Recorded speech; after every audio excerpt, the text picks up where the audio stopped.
Hi everyone. For the past 15 years, I've been speaking in public in front of project management and IT communities on a wide variety of topics, including project management and leadership and even neuroscience.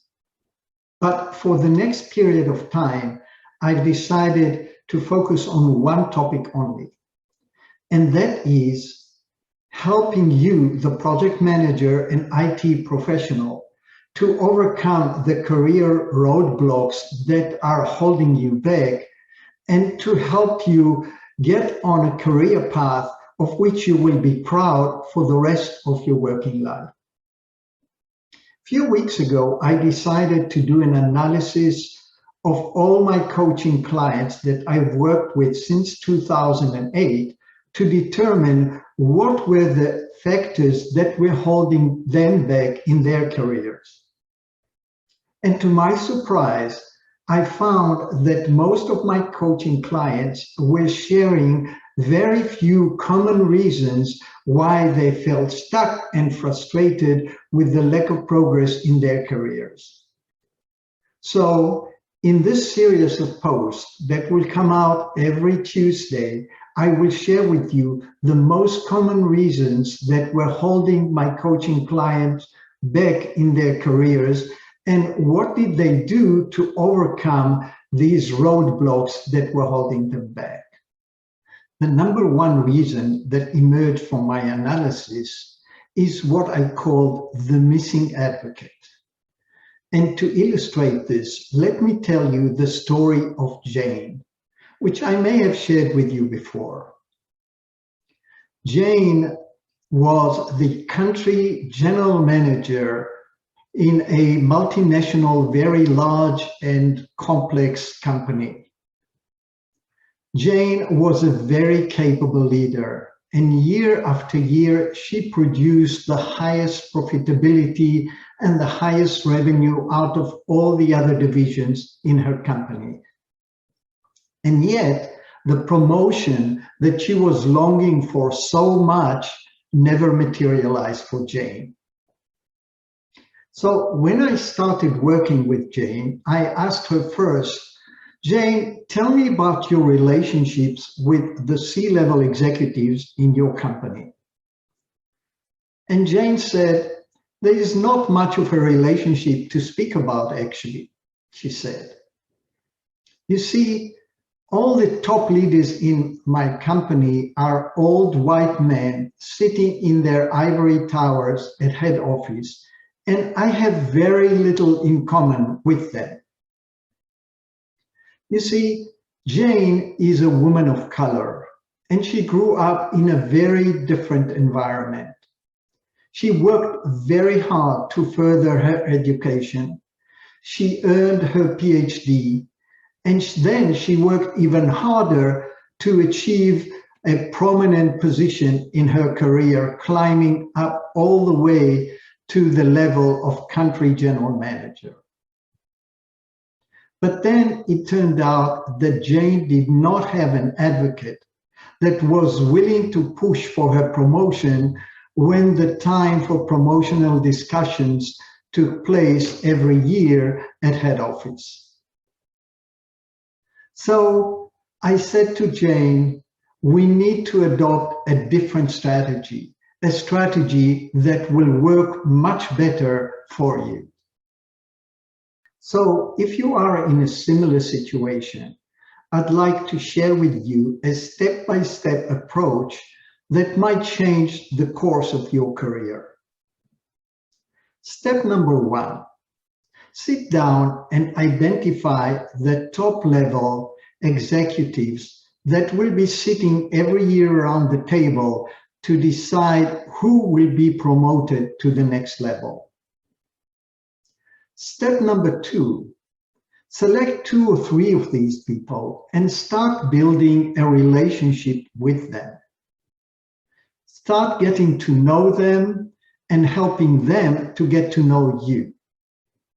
And when the time is right, ask them, are you willing to be my mentor?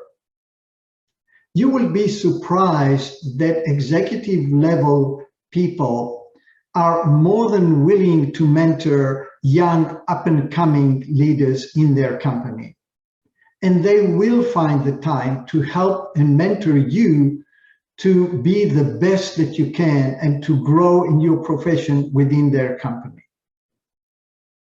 So talk to them about what topics you would like them to mentor you on.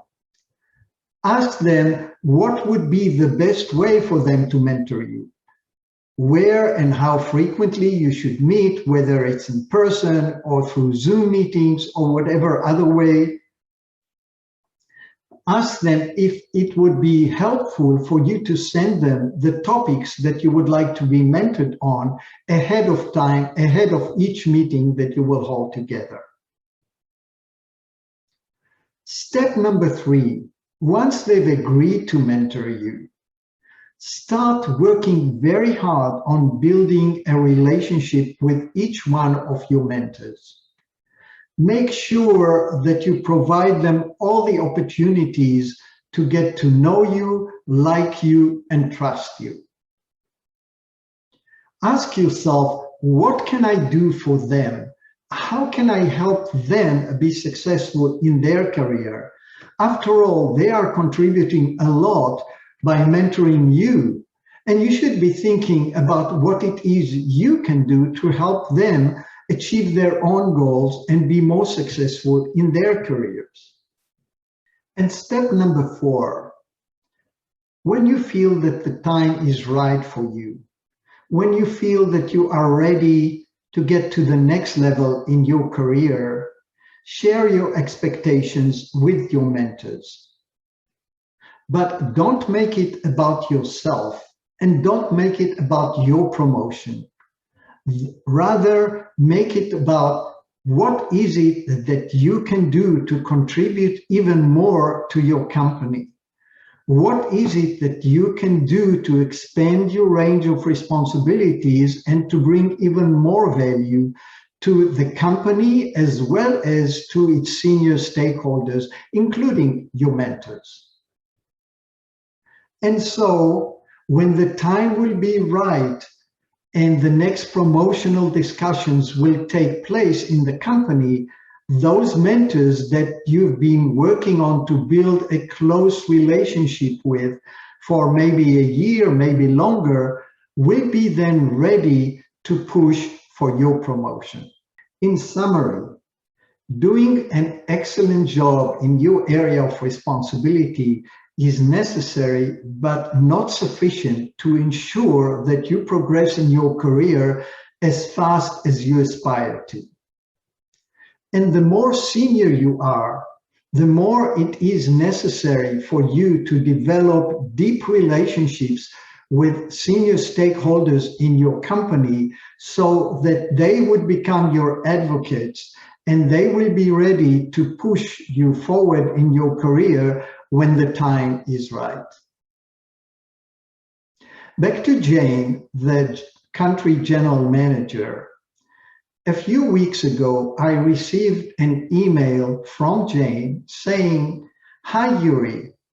I am proud to share with you that I have been promoted to vice president and given the responsibility for our company's portfolio in the whole of Latin America and Canada." And this was perhaps the best ever email I've received from a coaching client of mine. Now I'm working with Jane to develop her professional brand as a leader in her industry, as well as helping her to develop a coaching practice for up-and-coming young women of color that will share the same kind of aspirations as Jane had. If you found this video of value, please click on the subscribe button below. And also be sure to click on the notification bell so that you will be notified whenever I publish the next video every Tuesday, as I said. And last, if you wish to join our LinkedIn Career Strategy group, please click on the link that I provided below this video. And until my next video, take care and stay safe.